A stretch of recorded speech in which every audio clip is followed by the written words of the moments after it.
Hey, it's Corey from Mahalo.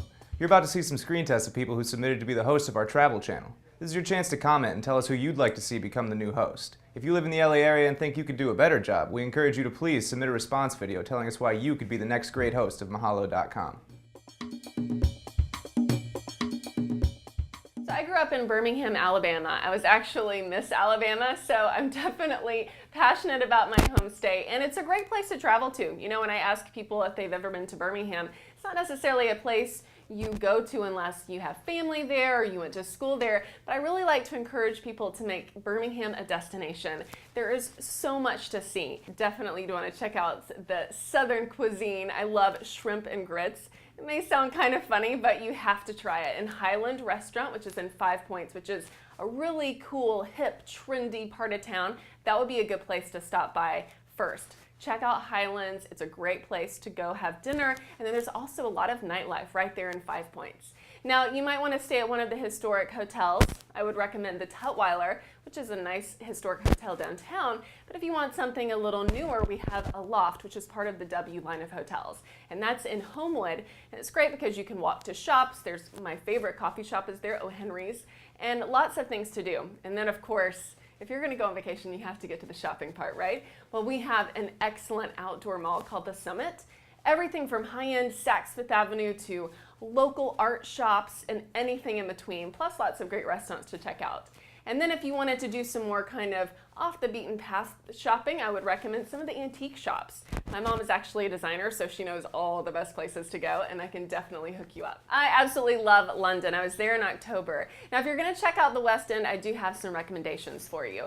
First, you want to get an all-day bus pass. I actually made the mistake of buying a pass with each ticket or with each trip that I made, and I ended up spending way too much money. Buy the one-day pass. You're going to be able to get all around town, and it's so easy. Also, of course, pick up a map. All those little streets are all discombobulated, so it's not an easier city if you're used to maybe a flat city like Houston or even LA. It's kind of tricky, so make sure you have your map, get your bus pass, and wear some comfortable shoes. Now, I went in October. It was a little bit rainy, so pack some rain boots if you can. If not, pack a great pair of flat boots and you'll be good to go. And remember, the London people, they like to dress very sharp and smart. So you can't be showing up looking like a lazy American. Pack your nice clothes so that you fit in and don't look like a total tourist. So when I was in London, I met a guy named Ed. Now, he was a friend of a friend of a friend. You know how that goes. I think he was like a Facebook friend. But here I am in a new city. And you know what? The best way to get to know a new city is to meet a local. So I met Ed at this fabulous wine bar. Now, this is a wine bar that I never would have found on my own because it's not on your big tourist map. You're not going to read about it in Condé Nast necessarily. But I asked Ed, you know, where should we meet? He took me to this really local, quaint place in his neighborhood. So I get there, I look around, I'm the only person with an American accent. So I knew that I was in the right place because all the locals were hanging out there. We had a nice glass of wine, we talked about the city.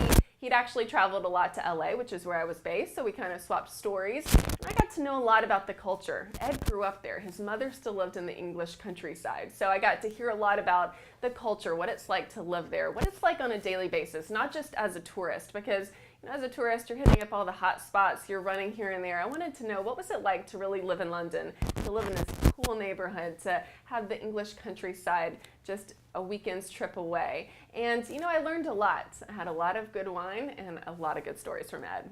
So when I was in Cape Town, South Africa, I found the best restaurant. And come to find out, travelblogs.com gave this a 4 out of 5. It's called Madame Zingara's, and I'll have to tell you, it's really rated higher probably for the ambiance rather than the food, but it's definitely an experience. You walk in the door, there are candles lit everywhere, no lights, just candles. And then everybody has to wear a hat. I'm not kidding you. You walk in the door and the hostess hands you a hat. I had this really cool, like, flowered antique thing, and my boyfriend got a Santa hat. So I don't know how they choose which hat somebody's gonna wear, but we had so much fun. Everybody's wearing funny hats, there's lots of pretty lighting, and the food was pretty good. Hi and welcome to Mahalo.com. I'm Canli and I grew up all over Europe. I lived in Germany, Turkey, France, and England, and I traveled to almost all countries in Europe. So I'm here to fill you in on a little bit of details about Europe. And right now, because it's Christmas season, the most beautiful thing to do in Germany right now is to go and visit one of the beautiful little Christmas markets. All the cities, or all the bigger cities, have little Christmas markets, open air, outdoors. So you stand there with the snow and in the cold weather, and you're drinking, it's called hot glüh wine.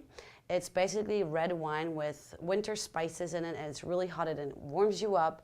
Or you can eat some of the delicious candied nuts, or you can eat, my favorite is the chocolate-covered fruits, or even a bratwurst, which is delicious always. One of my favorite ones is in Cologne, because it has a huge cathedral that survived World War II, and it's gorgeous. And right next to it is the Christmas market, so you have, you know, history, culture, and something really yummy and heartwarming at the same time. One of the greatest cities in Germany is Berlin. At the moment, it's upcoming. There's so much new and old that it makes a very interesting mix, I think. It's the most international city in Germany also, because you have so much history there. You have Checkpoint Charlie, stuff like that, really from World War II, and you know, where World War II ended. And then you have all the new buildings in the West. So you have West and East Germany, but it's all one now. So East Germany has a lot of older stuff, but a lot of like artists live there, or it's a little more rough. And then West Berlin has a lot of new buildings, and it's upcoming. A lot of businesses are there. I think it's a great city for partying, for culture, for history, for everything. And like I said, I think it's upcoming, and it's on the same level as, I would say, Paris or London, cities like that. All right, so if you want to fly to Europe, you got to be aware the flight is going to be at least 14 to 16 hours. So you might want to bring a couple of things to entertain yourself. Of course, on the airplane, they have lots of movies. So if you're a movie fan or TV, they have tons of that. So you can occupy yourself with that. Also, I always bring a book or something to read, a magazine, so you don't get too bored just watching TV. And also a good thing to do on the plane is do little meditations. They give you earpieces, and you can listen to the radio that's on the plane. And they also have one channel that does a little meditation, so you can relax, because not everyone can really sleep and get some rest on the plane. So you can at least meditate and relax your thoughts and relax your body. So I think that's a great thing to do too. Hey, welcome to Mahalo.com. I'm Evelyn Vaccaro. 3 of my favorite spots are Vermont, rural Vermont. The countryside is absolutely gorgeous there. The Bahamas in the Caribbean, and of course, my favorite, South Africa. When traveling to South Africa, you don't need a whole lot of money. You can really make your money stretch out far. About 110 Rand, which is about $200 American. You can go to Kruger National Park and spend a week in a hut. That's right, or a treehouse if you'd like. There you can see the crocodiles in the wintertime when the rivers are flowing. You can see the kudu as they're coming out to give birth. There's giraffes, lions, there's springbok, impala, wonderful animals in Kruger National Park. And then at night you can have a nice tribal meal with the Zulu people. You'll learn a little KwaZulu-Natal history as you sit around the campfire and eat some good boerewors with a nice glass of wine. If you're traveling to the Bahamas, there's a wonderful place called Abaco. It's called Hopetown, Abaco, Bahamas. There's very few residents on the island. Most drive around on golf carts and bikes, so you don't need a whole lot, but the locals are wonderful people. When you go there, maybe meet up with someone by the name of Christopher Lightbourne. He knows the island like the back of his hand. He'll take you out scuba diving to go see some blue holes and go identify some beautiful fish. Go see the green turtles right in the bay. Abaco is a really great spot. It's where you need to go.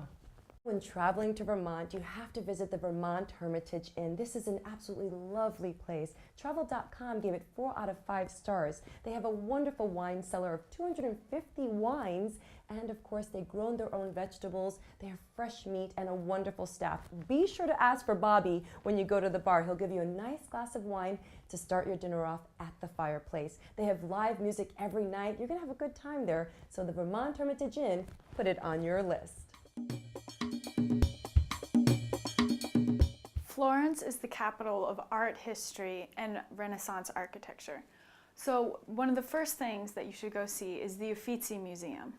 Also, there are beautiful churches such as Santa Croce and Santa Maria Novella. One of the problems is that it's so full of tourists and so popular that you have to watch out a little bit for tourist traps. Stay away from the places in the main squares and just meander through the medieval streets. The Louvre is enormous. It's one of the biggest museums in the world, so you don't have time to see it all. When you go in, you should get a map, check out what you want to see specifically, and go directly there, because the place is a maze, generally crowded with people, and very difficult to navigate. A good way to do it is to either buy a guided tour or get the audio guides that will help you out. If you're interested in seeing the Mona Lisa, you should go straight there. Unfortunately, there's generally a big crowd surrounding it, and it's really hard to see and only about that big. But just scope out what your priorities are and budget your time. Berlin has a very, very hot nightlife scene right now. It's basically one of the #1 places to go in Europe if you're into techno music. Now, as opposed to places in the US, the clubs there are not going to close until the wee hours of the night. And it's not necessarily an elegant, show off your stuff kind of scene. It's more like a heavy rock, really hard music, full of energy, you know, the newest beats, the best DJs, very, very, very hip scene. So you just want to dress casual, be yourself. That's what Berlin is about. It's about just being yourself and having fun, and mostly about the music. Everybody knows that one of the best things about Italy is the food. The problem is, in cities like Milan, Florence, and Rome, eating out can get really expensive. An excellent alternative, when you don't want to splurge on dinner, is the aperitivo. Aperitivo is something along the lines of the American happy hour, but Italian style. As far as atmosphere, you can find aperitivo which are catering to university students and which are very casual and relaxed, but there's also aperitivo geared towards the Milan businessmen, which are a more formal affair. And then there's even fashion aperitivo, which take place in the hottest clubs and where you can do a little bit of dancing after the feasting. The average cost of an aperitivo is between 6 and 15 euros. And since you're only paying for the drink, you can afford to go to some really nice places. My favorite part of the aperitivo at the Grand Hotel, besides the risotto, is watching the elegant Italian women in fur coats elbow each other to get to the penne pasta. But wherever you go, whether it's a bar, a cafe, a restaurant, or a hotel, if the buffet is good, you're probably going to run into a lot of residents and be able to soak up the local social scene. The best way to find a good aperitivo is either to ask the locals or simply to follow the 6 o'clock crowd of Milanese who are on their way to make their leisurely tribute to food and friends.